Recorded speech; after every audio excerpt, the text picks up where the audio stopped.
হিজাব কাণ্ডে যা ঘটলো, যারা সচেতন মহল তারা আপনারা টেলিভিশনে সংবাদ পেয়েছেন।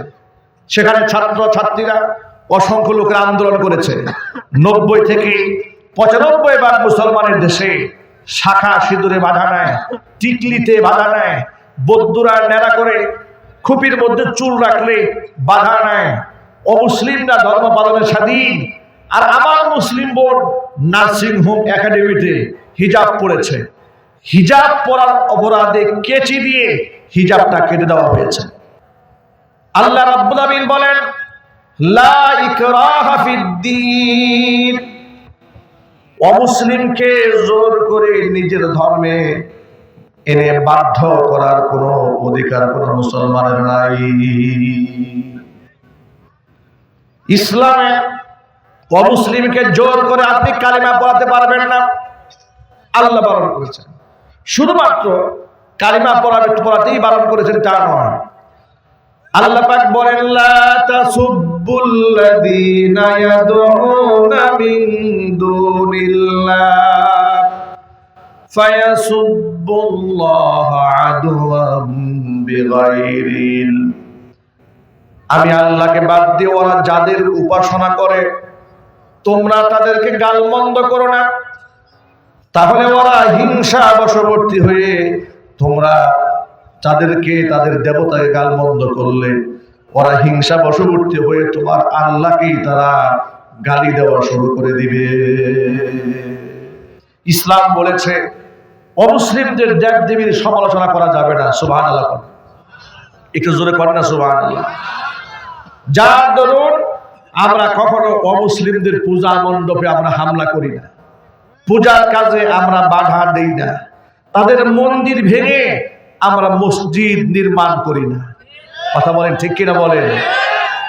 এরপরেও আমাদের মুসলমানদেরকে শুনতে হয় উগ্রবাদী, মুসলমানদেরকে গালি শুনতে হয় মৌলবাদী, মুসলমানদেরকে গালি শুনতে হয় সন্ত্রাসী, মুসলমানদেরকে জাতিগোষ্ঠীকেই শুনতে হয় টেররিস্ট।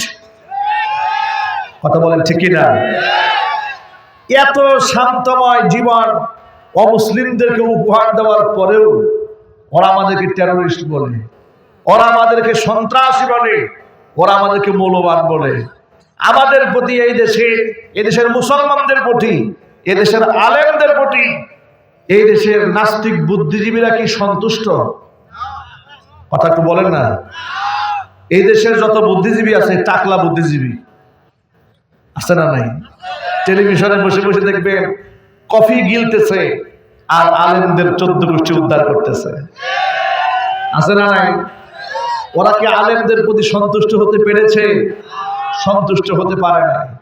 ওরা বিভিন্ন জায়গাতে দাঙ্গা লাগায় দেওয়ার চেষ্টা করে। আপনাদেরকে একটা উদাহরণ দিই। আমাদের দেশে কোনো হিন্দু মহিলা যদি শাখা পরে কিংবা সিঁদুর পরে, একজন আলেমের বক্তব্য বের করতে পারবেন যে কোন আলেম বলেছে শাখা সিঁদুর যেখানে কল্যাণেও সেখানে? এমন কথা বাংলার জমিনের কোন আলেম তো দূরের কথা, পৃথিবীর কোন আলেম বলেছে? একটু জোরে বলতে হবে। একটা উদাহরণ দেন, একটা রেকর্ড দেখান। ভারতবর্ষের কোন অমুসলিম মুশরিক হিন্দুকে গলার মধ্যে ছুরি চালায় কোনো মুসলমান বলেছে বেটা কালিমা পড়, না হয় কল্লা উড়াই দেব? একটা রেকর্ড দেখাতে পারবেন? আর আপনি আমার কাছে কতটা রেকর্ড চান? ভারতবর্ষের অসংখ্য মুসলমানকে দাড়ি ধরে টেনে ধরে বলা হচ্ছে বল জয় শ্রীরাম।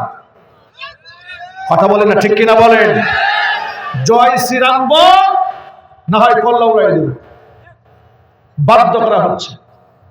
ওরা উগ্র হয় না, ওরা জঙ্গি হয় না, ওরা দাঙ্গাবাজ হয় না, ওরা হয়ে গেছে শান্তির পায়রা। এই সমস্ত আচরণ করে ওরা যদি শান্তির পায়রা হয়, এই পৃথিবীতে অশান্তির শগুন কারা। কথা বলেন না ঠিক কিনা বলেন? আপনাদেরকে অমুসলিমদের প্রতি ঘৃণা বিদ্বেষ তৈরি করার জন্য বলিনি।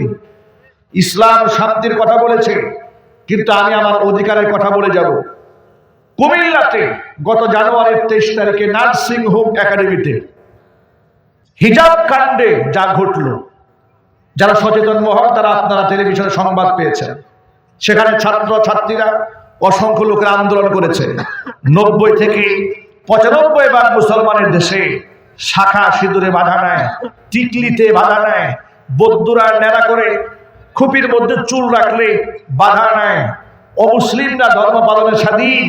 আর আমার মুসলিম বোন নার্সিং হোম একাডেমিতে হিজাব পড়েছে, হিজাব পরার অপরাধে কেচি দিয়ে হিজাবটা কেটে দেওয়া হয়েছে।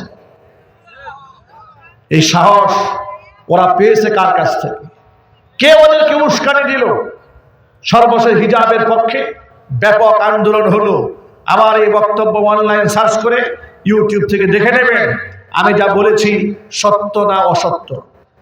এমন অসংখ্য স্কুলের ঘটনা আমাদের সামনে এসেছে। হিজাব পরে স্কুলে যাওয়ার অপরাধে ছাত্রীদেরকে স্কুল থেকে বের করে দেওয়া হয়েছে। এই ঘটনা বাংলাদেশে ঘটে নাই? হুজুরে বলেন না, বাংলাদেশে ঘটে নাই?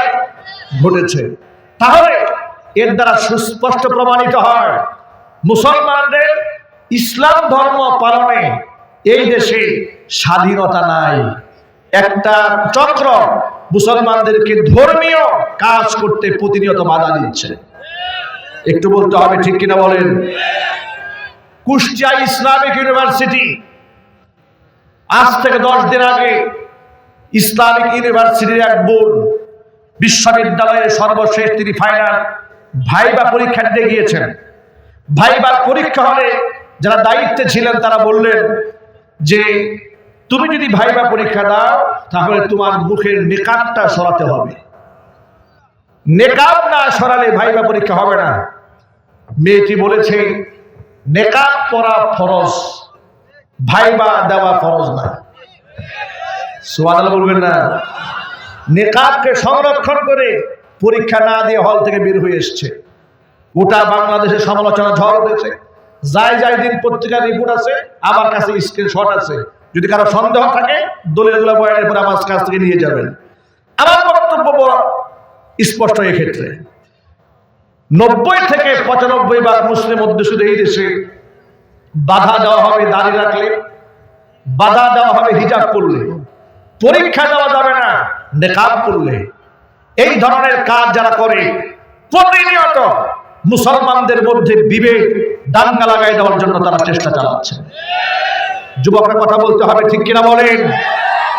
শুধু তাই না, ইসলাম বিরোধী কর্মকাণ্ড পদে পদে ক্ষণে ক্ষণে মুহূর্তে মুহূর্তে আমরা দেখতে পাচ্ছি।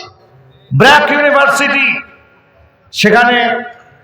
সেখানকার একজন স্বনামধন্য শিক্ষককে দায়িত্ব থেকে অব্যাহতি দিল। অপরাধ কি? ট্রান্সজেন্ডারের মতো একটা কুফরি মতবাদ ক্লাস 7-এর বই দেওয়া হয়েছিল। প্রতিবাদ স্বরূপ বইয়ের পাতা তিনি ছিঁড়ে ফেলেছেন। আমরা এ দেশ, এ রাষ্ট্র, সংবিধান সকলের প্রতি 100% শ্রদ্ধা রাখি, সম্মান রাখি। কথা বলেন ঠিক কিনা? আমাদের নেতৃবৃন্দের প্রতি আমাদের অগাধ বিশ্বাস আছে, ভালোবাসা আছে, সম্মান আছে। এই যে মেয়র মহোদয় আলেমকে যে রেসপেক্ট তিনি করেছেন, যে সম্মান তিনি দিয়েছেন, এর দ্বারা বোঝা যায় তার অন্তর ইমানের নূর আছে। ওইটা আমাদের বলে না, ঠিক কিনা বলেন? এই দেশে অধিকাংশ নেতা কর্মী, অধিকাংশ মানুষের কলিজার মধ্যে ইমানের নূর আছে, কিন্তু অন্তরের মধ্যে কালিমা আছে, নেফাকি আছে। ইহুদি খ্রিস্টানদের টাকা খেয়েছে এমন একটা গোষ্ঠী বাংলাদেশে চাচ্ছে ইসলাম বিরোধী কর্মকাণ্ড করে মুসলমানদের মধ্যে দাঙ্গা লাগাই দেওয়ার জন্য।